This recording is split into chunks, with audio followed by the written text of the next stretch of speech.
pendant les Aseret Yemei Teshuvah, les 10 jours de pénitence. Donc, il y a des phrases qu'on ajoute dans la Hamida. La première phrase qu'on ajoute, qu'on doit ajouter, c'est Zochenu Lechaim, Melech Havetz Bachaim, rappelle-nous dans le livre de la vie, Kodvenu, écris-nous dans le livre de la vie, les Ma'ancha que pour toi, Elohim Chaim, toi, le Dieu qui donne la vie. Et en fait, c'est très bizarre de dire cette parole dans l'Amida. Pourquoi? On sait, tout le monde, toujours nos sages nous ont dit que dans les 3 premières prières, bénédictions de la Amida, on ne demande rien, c'est que des louanges. C'est que des louanges. Toujours. Jusqu'à Melech HaKadosh, c'est que des louanges. Tu es ça, à ta Gibor, tu fais revivre les morts, tu fais guérir les malades, etc., etc. Comment ça se fait qu'on demande quelque chose alors que toute l'année on n'a pas le droit de demander? Deuxième chose, on sait que le Shabbat, on ne demande rien. Le Shabbat aussi, on a le droit de demander des choses dans la Tefila. C'est pour ça que le Shabbat, on ne fait pas Poter et Yadecha, mais pas les mains comme ça le Shabbat. Parce que le Shabbat, on ne demande rien. Et comment ça se fait que Shabbat aussi, on demande, pareil, tout ça, Zochenu, c'est normalement, d'après la halakha, on ne devrait pas faire ça. Donc comment ça se fait qu'on fait cela? Il dit, c'est quel Rav qui dit ça? Le Rav Yudelvis. Il dit que, tout simplement, il dit, on a vu une chose qui repousse le Shabbat, une chose qui repousse toutes les halachot. C'est quoi? C'est Pikuach Nefesh. Quand il y a une question de vie et de mort, quand il y a un danger, alors là, on fait attention, on change un peu les règles de la Torah qui changent.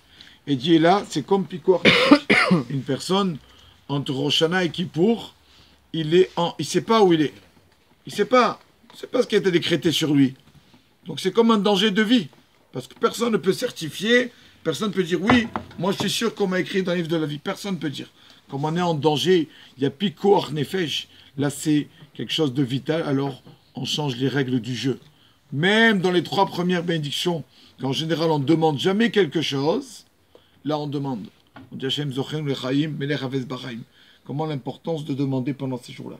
Parce que personne ne sait ce qui a été décrété. Tout ce qui va être décrété dans l'année, c'est ces jours-ci là. C'est ma marche entre Rosh Hashanah et Kippour. Donc comment une personne il peut avoir des chances? Il dit, c'est ce qu'on dit en fait, Zochenu Lechaim, Melech Havetz Bachaim. Quand on dit demande à Hashem, on demande la vie. On ne demande pas la vie pour faire les fous. On ne demande pas la vie pour faire n'importe quoi. Les Ma'ancha, on dit que ça veut dire les Ma'ancha, pour toi, pour te servir Hashem. Je ne demande pas la vie et la bonne santé pour faire n'importe quoi. Je demande la vie pour pouvoir un peu ouvrir un livre, pouvoir éduquer mes enfants dans la Torah, pour pouvoir un peu me respecter ma femme, etc., etc. Quand quelqu'un il demande à Hashem, donne-moi la vie pour les Ma'ancha pour toi, alors ça passe beaucoup plus facilement. Il dit Hashem, je fais ça pour toi, je fais pas ça pour moi. Et il amène ici une histoire magnifique, très connue, avec une femme. La femme avait, à Bnei Brak, la femme avait 35 ans, et c'est pas comme nous, 2 enfants et un chien. C'est une femme qui en Israël, ils savent que la mitzvah d'avoir des enfants, donc elle avait, Baruch Hashem, 9 enfants à 35 ans. 9 enfants. Faites le compte. Elle était pas pas à Bnei Brak, c'était à Jérusalem, l'hôpital Hadassah. Malheureusement, elle a fait la chimiothérapie, tout ça, mais même les médecins ont dit qu'il n'y a plus rien à faire. Et tout le monde savait que c'était une question de quelques jours. Il restait quelques jours. Sa fille aînée avait 15 ans. Déborah. Sa fille aînée, 15 ans, Déborah, était à côté d'elle. À un moment, la maman qui dit à la fille, s'il te plaît, Déborah, ça y est, sors s'il te plaît de la chambre. Et quand la fille a compris que sa maman lui dit ça, parce qu'elle a su elle a senti que c'était ces derniers moments, elle ne voulait pas que sa fille assiste à ces moments terribles. Et donc, maman, s'il te plaît, laisse-moi. Je veux rester là, ne t'inquiète pas, moi je suis forte. Elle a dit non, s'il te plaît, ma fille, sors de la chambre. Bon, c'est maman qui demande, elle ne peut rien faire. Et donc, elle va là-bas on va voir les infirmières là-bas. Et elle appelle son père au téléphone en pleurant. Papa, viens s'il te plaît. Viens papa, je crois que c'est la fin. Maman fait sortir de la chambre. Papa, amène s'il te plaît des Nerot Neshama, des bougies. Malheureusement, on aura besoin après de cela. Alors, elle se met quand même, elle sort de la sortie de la chambre, elle se met à côté de la chambre pour voir un peu, pour entrevoir sa maman, qu'est-ce que va faire sa maman. Et elle voit sa maman qui, avec ses dernières forces, essaye de lever la couverture. Et encore de se couvrir. Et alors elle entend sa maman qui parle à Hachem en pleurant. Vraiment, la maman qui dit, Ribono Shel Olam, la maître du monde, je ne suis pas bête. Je connais très bien la situation. Je sais très bien que peut-être il me reste peut-être 1 ou 2 heures de vie. Mais Hachem, j'ai une question à te poser. Qu'est-ce que tu vas gagner d'encore un tombeau au mont à Aram Nachot, là-bas, comment on dit en français Aram Nachot? Au cimetière là-bas, à Jérusalem. Qu'est-ce que tu vas gagner d'encore une tombe? Qu'est-ce que ça va te faire du bien pour que quelques psaumes de Télim le jour de la Azkara? Qu'est-ce que ça va t'ajouter? Viens, on fait, Hachem, viens, on fait un pacte. Viens, on fait un contrat ensemble, une affaire. Toi, tu peux tout faire. Ça dépend de toi. C'est toi qui donnes la vie, c'est toi qui enlèves la vie. Et donc, tu peux aussi me guérir. Alors écoute Hachem, si tu me guéris, je te promets que si tu me guéris, tu vas voir, je vais te servir. Je ne vais pas rester dans ce monde pour rien faire.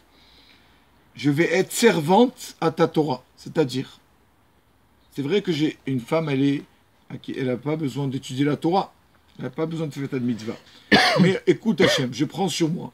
Je consacrerai toutes mes matinées, de 8h du matin jusqu'à 14h, 2h l'après-midi, d'être cuisinière et de cuire, de faire la cuisine, pardon, pour les personnes qui étudient la Torah dans les chivotes. Voilà.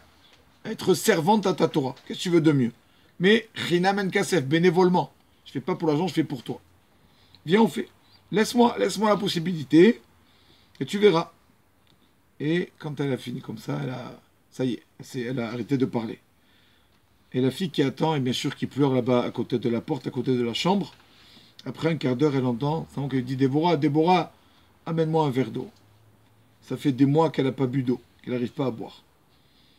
Elle n'a même plus les organes pour manger et tout le reste, quoi.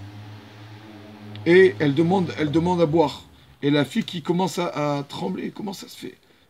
Pourquoi elle tremble? La fille, elle dit oui. Une fois, j'ai entendu le rabbin à la synagogue qui a dit que les tzadikim, les justes, avant de quitter ce monde, ils font la bracha, ils demandent un verre d'eau, ils font chez Akol, après ils font les fachot. Pourquoi? Parce que dans les fachot, on fait après avoir bu un verre d'eau, on dit la chayot baem nefesh kol chay. Tu vas revivre les morts. Elle dit ma mère, elle me demande un verre d'eau parce que ça y est, c'est la fin. Et donc, en plus, elle se met à pleurer. Elle amène de l'eau, l'infirmière qui lui dit qu'est-ce que tu fais? Tu veux que ta maman s'étouffe? N'amène rien du tout. Elle dit ma mère a demandé. Mais tu comprends pas que ta mère, elle peut pas boire, c'est fini. Et donc, elle rentre dans la chambre avec le verre d'eau, la mère qui ouvre les yeux, et vraiment, comme on dit, triatamétim, comme une résurrection des morts. Et l'infirmière qui appelle le docteur, tout ça, et on lui demande, on lui fait une prise de sang, elle dit c'est pas la peine la prise de sang. C'est plus dans vos mains. C'est plus dans les mains des médecins, là. Vous ne pouvez plus rien faire. C'est lui. Elle dit, comme ça, ils disent, le Rav, comment il raconte ça, il dit, d'après la médecine, je devrais être déjà là-bas au cimetière. Donc, je suis là, je ne dépends plus de vous. Elle a dit, j'ai ouvert une ligne directe avec le maître du monde. Ça, c'est pas une ligne qui passe par l'hôpital. C'est un réseau spécial. Moi et Hachem. Elle s'est endormie encore un peu. Et après un quart d'heure, elle demande à sa fille, amène-moi quelque chose pas quelque chose de dur, quelque chose de... Non. Comme une compote, quoi. C'est-à-dire quelque chose de mou que je puisse manger. Et le médecin qui a dit là-bas à Dassa, 40 ans je suis médecin, j'ai jamais vu quelque chose comme ça. Et donc, Baruch Hashem, elle est repartie à la maison. En chemin, donc dans le taxi, elle dit à son mari, écoute, je rentre pas dans la maison tant que je ne sais pas encore dans quel yeshiva je vais travailler. Dès maintenant, je dois faire le contrat avec Kadosh Baruch Hu. Je veux commencer demain matin. Et donc, le mari, il a dit, combien va coûter le taxi? Bon, il va nous attendre. Et donc, le mari demande au taxi, écoute, va à tel yeshiva, elle n'est pas loin, on va voir. Donc, la femme qui reste dans la voiture, et le mari qui monte avec le Rosh Yeshiva. Il lui raconte, voilà, ma femme, elle a fait un vœu et tout. Le Rosh Yeshiva, il lui a dit, tu es arrivé Mina Shamaim, du ciel. Regarde Baruch Hashem. La yeshiva, on a 350 élèves. Il y a beaucoup d'élèves. Et la cuisinière, fait que, entre guillemets, ronchonner et dire qu'elle a besoin d'aide, la cuisinière que nous avons. C'est Hachem qui t'envoie. Écoute, ça fait cette cuisinière 37 ans qu'elle est cuisinière. Depuis... Ah pardon. Donc cette femme-là, elle a dit, je prends le poste, la femme qui est dans le taxi. Et donc le Rav qui raconte ça fait quelques années. Il dit, ça fait 37 ans qu'elle est cuisinière. Cette femme-là qui est à l'hôpital. Il dit, de 8h du matin jusqu'à 14h. Et il y a quelques années, il dit qu'elle avait 72 ans, qu'elle avait déjà marié tous ses enfants, cette femme. Et quand même, tous les jours, elle travaillait 112 ans pour aller faire la cuisine. Mais elle avait un problème. Quand arrivaient les vacances, ce qu'on appelle Ben Azmanim, après Sukkot jusqu'à Rosh Hashanah et en Av, il n'y a plus, les élèves, ils vont à la maison en vacances. Et elle était en panique. Comment je vais faire? Je vais ramanger à personne? Comment je vais faire? Qu'est-ce qu'elle faisait? Elle a demandé au Rosh Yeshiva, il lui a dit, viens, je t'amène. Il l'a amené à la Yeshiva de Mir. La Yeshiva de Mir, il y a là-bas des élèves qui sont de diaspora. Ils ne peuvent pas tout voyager comme ça tout le temps. Donc ils restent pendant les vacances, même pendant les vacances, ils restent là-bas. Il dit, voilà, j'ai du travail, ne t'inquiète pas, même pendant les vacances. Elle dit, voilà. Il dit, voilà, elle a fait un pacte avec Hachem, je veux de la vie pour toi. Il dit, c'est ce que nous on demande à Hachem. Zochenu lechaim, écris-nous dans le livre de la vie. Mais les mancha, Hachem, on veut pour toi, pour te servir. Quand quelqu'un demande comme ça, Hachem, il lui donnera la vie. Amen.